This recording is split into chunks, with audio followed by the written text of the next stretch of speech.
지금부터 더불어민주당 명태균 게이트 진상조사단 최은규 단장님 오셨습니다. 네, 우리 김승환 의원님, 예, 미리 인사를 해주시는 우리 이혜원 의원님, 예, 김기표 의원님. 세균 특검을 즉각 수용하라! 수용하라! 수용하라! 수용하라! 최설목 즉각 수용하라! 수용하라! 수용하라! 수용하라!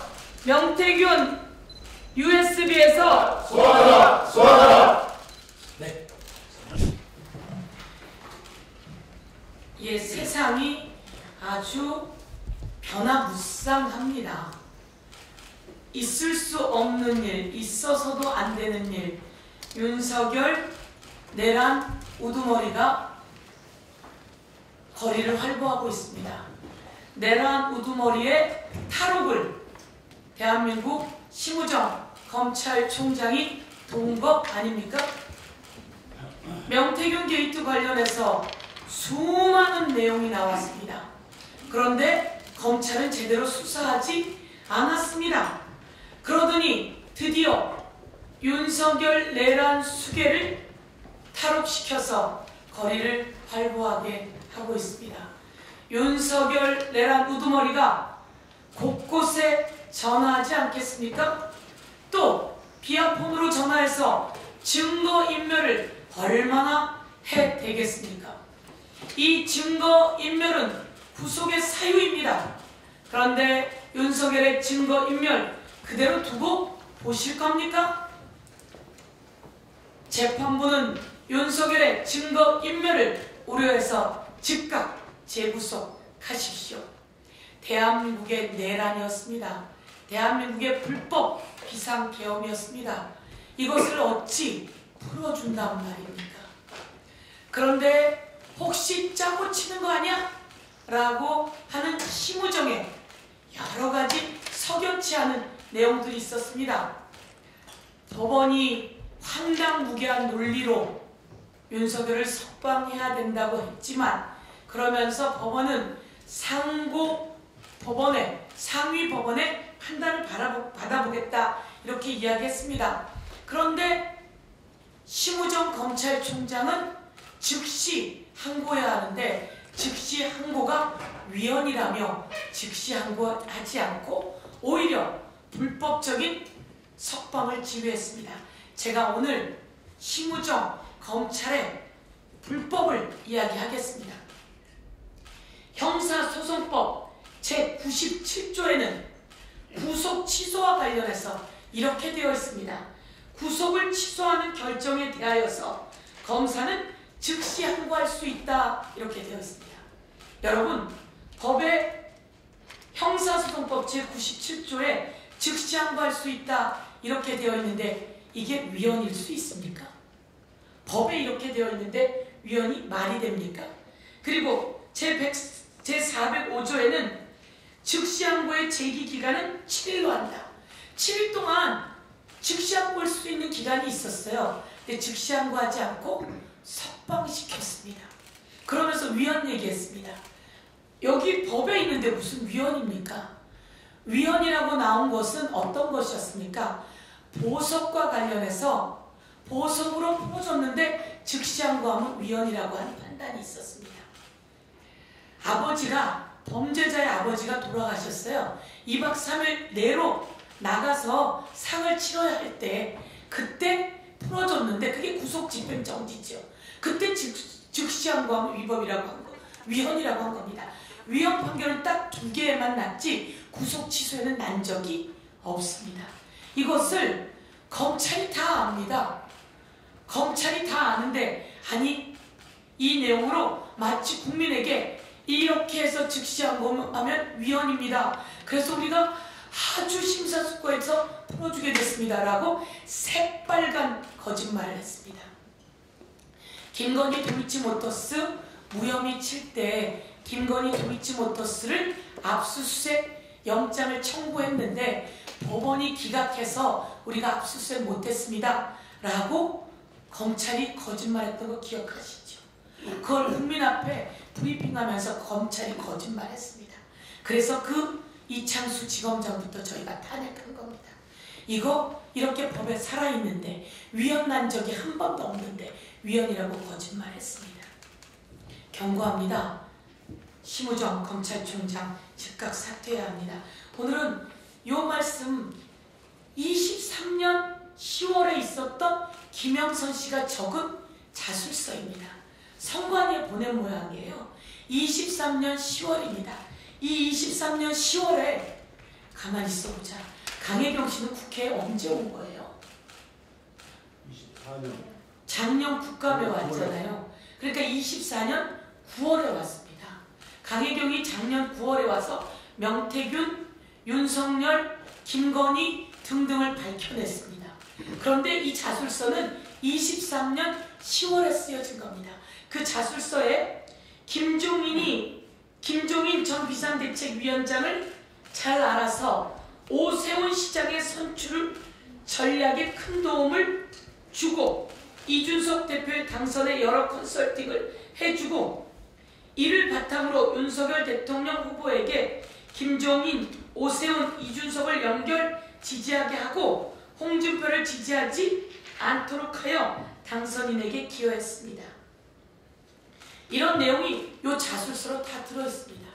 홍준표 얘기, 오세훈 얘기, 김종인 얘기, 이준석 얘기, 윤석열 얘기가 23년 10월에 다 들어있고 이걸 검찰이 다 확보했다는 겁니다. 그런데 이걸 다 잠재우고 있었어요. 그래서 강혜경 씨가 국감에 나와서 다 공개하게 된 거죠. 이거 잠재운 장본인 검찰 그리고 이를 지금 누르고 있는 심우정 검찰총장과 그 간부들 모두 총 사퇴해야 된다고 촉구하며 김건희 소환을 촉구합니다. 예, 명태균 씨는 검찰 조사에서 오세훈 서울시장과 여러 차례 만나고 통화했다는 것, 이것이 지난주 언론을 통해 보도되기도 했습니다. 사무실에서 추가로 3번 더 만났다고 하니까 지금까지 밝혀진 것만 해도 7번이 되겠습니다. 그리고 명태균은 오세훈 시장과 스피커 통화를 했고 또 차에 동승했던 김태열 씨가 이를 들었다고 했고 당시 오세훈 시장은 지금 거기 어디냐? 빨리 지금 서울로 올라오셔야지 거기 있으면 어떡하냐 하는 육성을 들려주었습니다. 같이 검찰 조사를 받은 미래한국연구소 관계자들도 명태균과 오세훈 시장의 통화를 들은 적이 있다고 진술했습니다.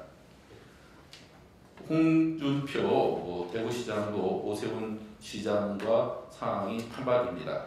2022년 대구시장 선거 당시 명태균 씨는 9번의 비공표 여론조사를 홍준표 시장을 위해 해주었고 이 과정에서 여론조사를 의뢰하고 비용을 대납한 박재기 그리고 홍준표 시장의 아들의 친구인 최모 씨 그리고 여론조사 비용을 대납하고 대구시 서울사무소 공무원으로 채용된 박모 씨 3명의 인물이 지금 드러나고 있습니다. 이것은 비공표 9번의 미래한국연구소가 실시한 홍준표 대구시장 후보의 여론조사 결과 보고서입니다. 와.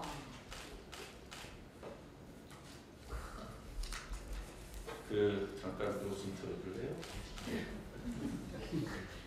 먼저 박재기 씨 관련돼서 박재기 씨는 2011년 홍준표 한나라당 대표 시절부터 중소기업 정책 특보 그리고 2013년 경남도지사의 중소기업 특별보좌관 2014년 홍준표 시장 캠프 상황실장 2014년 경남도지사 재선 직후 경남개발공사 사장으로 임명돼서 오랫동안 홍준표 시장의 최측근으로 활동해왔습니다.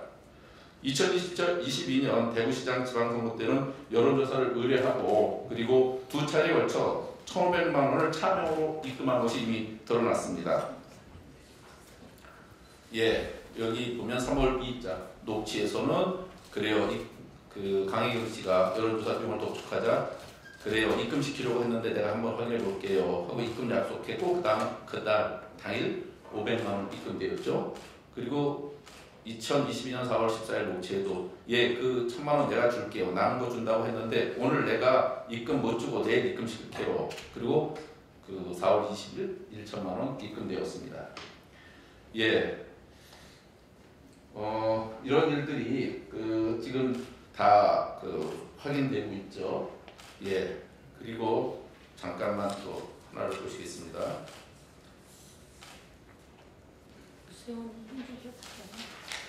예, 최모 씨 얘기입니다.